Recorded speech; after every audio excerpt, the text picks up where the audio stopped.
Hello, Courtney Zeller from Good Medicine here again. Today is our second installment of our anxiety series. If you remember, we talked last time about uncertainty, how much uncertainty there is right now in the world and how it's leading to a rise in anxiety cases. Because of that, it's just so important to get all of this information out there so that people who are suffering with anxiety know what's out there and what they can use to get some help.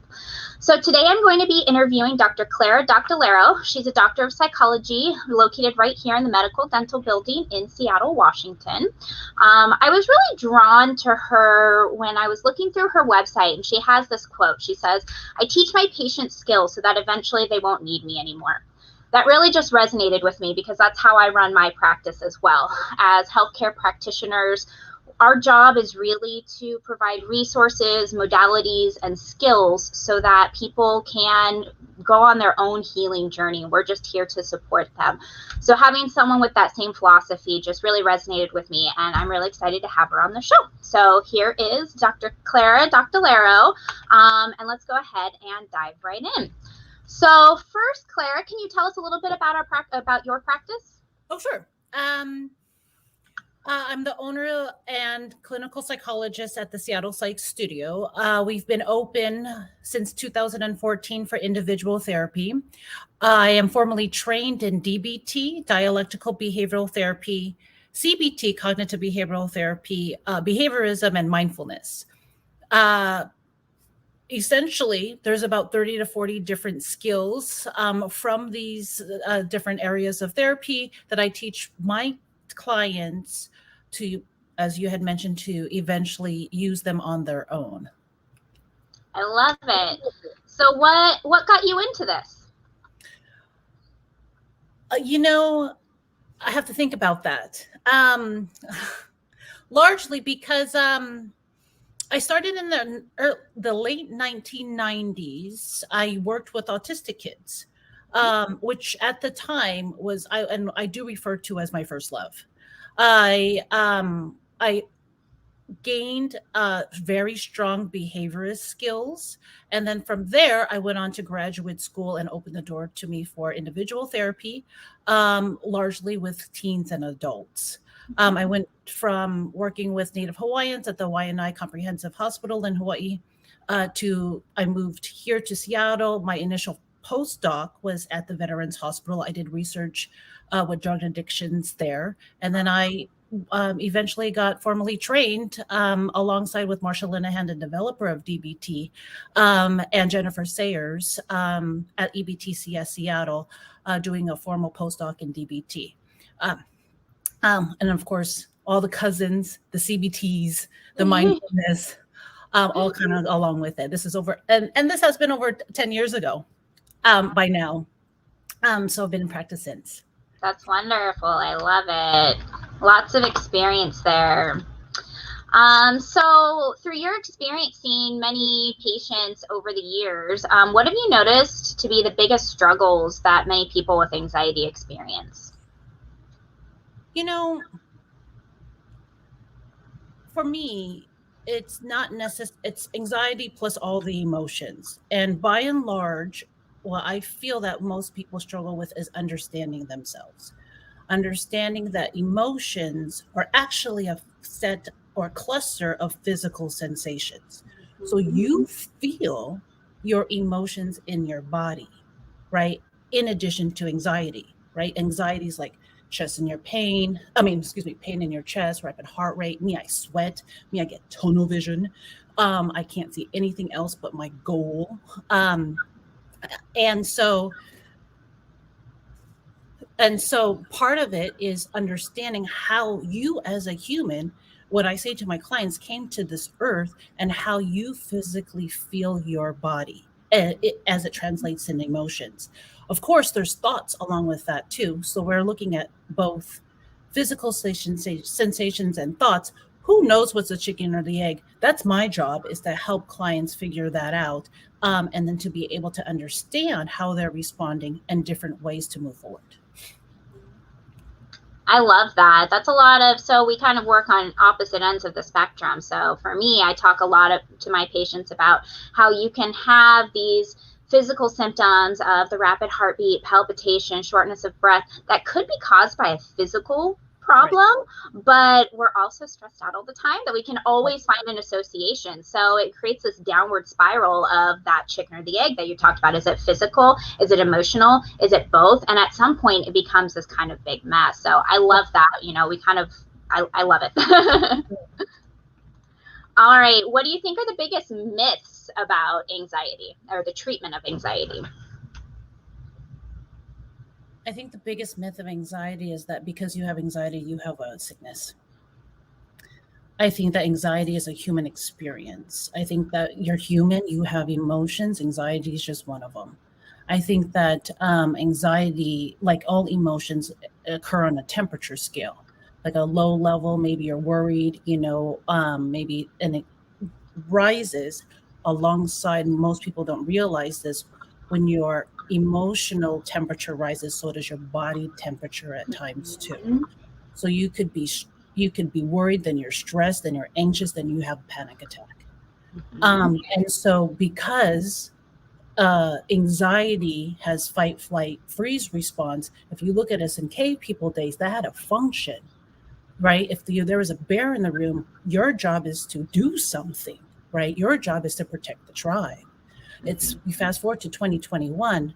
Now what? We're not necessarily threatened by wild animals, but our bodies do respond very similarly. And part of that is my job, I think, is for people to understand that. Mm-hmm. And what it is to be a human, not necessarily be sick, if you will. I love that. I think that's so true. And it's kind of answering a little bit my next question, but maybe you'll go into a slightly different take on it. But why do you think it's important to take anxiety seriously and to seek treatment options? I think that it's important for any human to understand the human that they are. And so for me, it's more so about emotional education. In terms of treatment, I look at more of, I like the word education better than treatment, because treatment seems like you're sick. Right. And not just because you have emotions does not mean you're sick, right? It means maybe we didn't learn things in kindergarten that I wish we did. Part of my job, and I am floored every new client is I end up repeating myself. And I love my job. I do. This is not my client's fault. Right. I do think that that's part of what we as humans need to do is more emotional education. Help us understand the type of humans we are in 2021. And unwind that programming that we've been growing up with. Definitely. Yes. Right. Easier said than done, right? But that's why we have you. There's a lot of old school stuff out there. Yes. All right. What are the biggest mistakes that you see people making with treatment of anxiety? I think part of the biggest mistake is coming across invalidating. Mm-hmm. I think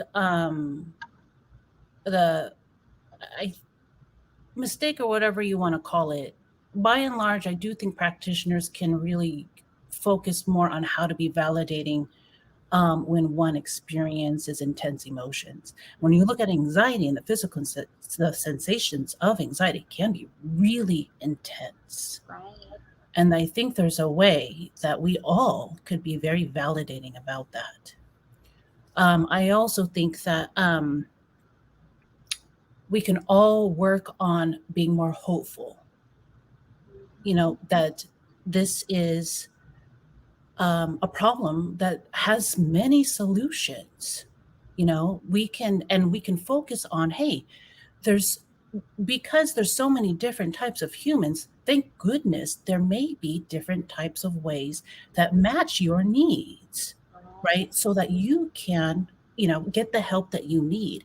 I think that we need to focus on a can-do attitude rather than you can't. I love that. It sounds like you take a pretty holistic approach to your practice. You're looking at the person as a human being, as we're all different human beings, and not just one diagnosis, not one modality fits one presentation, that it's going to be different for every individual. Absolutely. And I thank love goodness. that. Yeah, definitely.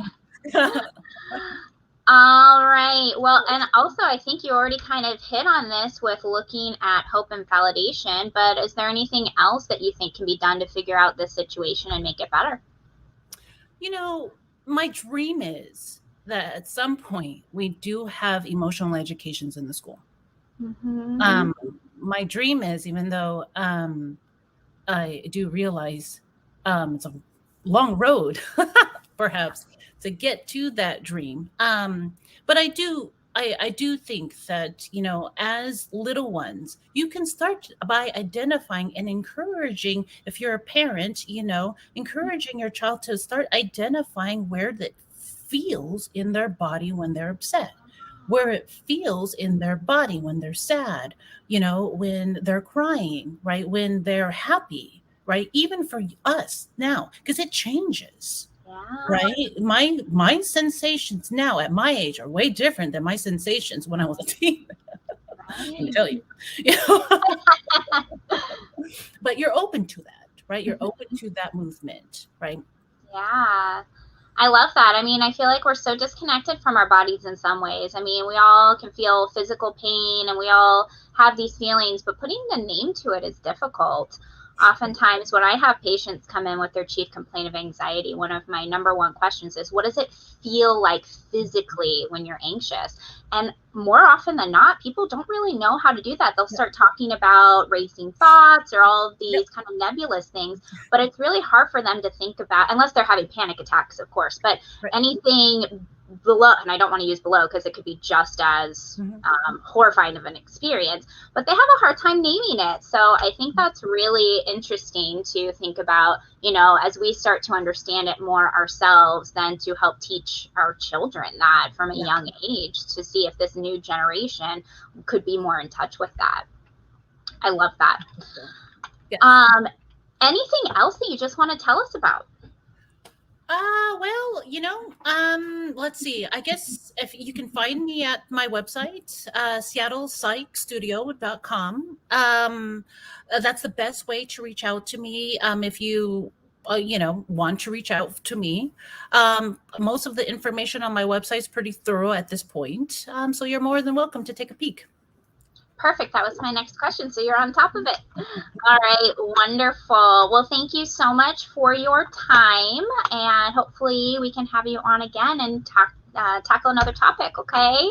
Oh, absolutely. All right. Wonderful. Thanks so much. Bye, Clara.